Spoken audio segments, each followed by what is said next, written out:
Rapist है, ये चोर है, वो भी सेम ही होते हैं एक्चुअली। किसी न किसी चीज से गुजर के आया हुआ। वो नॉर्मल थोड़ी है इंसान, वो टूटा हुआ है, वो डैमेज्ड है। मैं ये नहीं कह रहा आपको तरस करना चाहिए उस पे। कोई रेपिस्ट है, कोई मर्डरर है, they deserve what they deserve, right? तरस नहीं कह रहा मैं ये नहीं कह रहा कि उसको एक अंधेरे से ही बनता है। Self to the next. Dronacharya ने बोला अंगूठा काट के दे दो, एकलव्य ने 1 सेकंड में काट के लो गुरुजी खत्म। तो ये तो एक योद्धा होने का जो कैरेक्टर है, that's also what we want to give to people. क्योंकि सिर्फ हथियार चला पाना या हाथ पैर चला पाना is not the only thing. आपका कैरेक्टर बहुत हाई लेवल का होना चाहिए। वी आर बिल्ड डिप्रेस्ड हूँ, काफी चीजें हैं यार। तो नर्क से बाहर निकला हूं, तो आप सोच ही सकते हो आसान तो रहा नहीं है। बिल्कुल नहीं सर, मैं वही बात पूछ रही थी कि ऐसी सिचुएशन में अगर आप किसी को देखते हो, अब जिस सिचुएशन से आप गुजरे हो, अगर आप किसी को देख, हम लोग घूमते थे है आपके पास काम करने का, क्योंकि अगर प्रॉब्लम्स नहीं होंगी, कमजोरियां नहीं होंगी, तो आप काम कैसे करोगे? किस चीज पे काम करोगे? So that is one way of using your problems for growth. तो एक कहावत तो आपने सुनी होगी, अपने हम सपोर्ट कर रहे हैं, हम दुनिया बदल रहे हैं। सही बात है सर।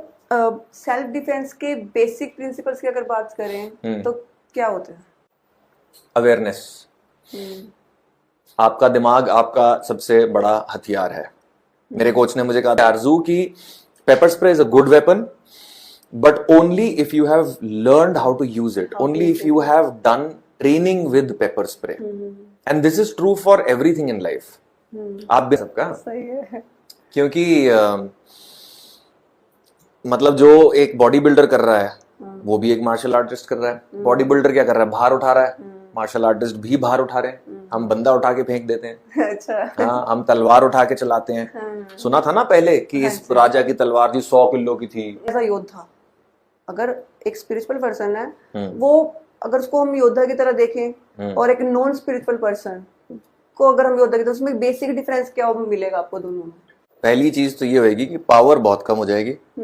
हमने ये डिस्कस किया ही था कि अगर कोई गलत इस्तेमाल करे इस नॉलेज का, उसका क्या करना है। मैंने कहा कोई फर्क नहीं पड़ता, क्योंकि जो सही साइड पर, जब हम गदा घुमा रहे हैं, जब हम तलवार चला रहे हैं, हम पूजा कर रहे हैं। वहां पे अखाड़े में जाते हैं, सबसे पहले उसको प्रणाम करते हैं। हम तो पूजा कर रहे हैं जब हम अपनी मार्शल आर्ट्स कर रहे हैं। तो जो इंसान उस लेवल के साथ, उस डेडिकेशन के साथ, उस भावना के साथ ट्रेनिंग कर रहा है, आप सोचो ना वो कितना आगे निकल जाएगा, कहाँ पहुंच जाएगा वो। और एक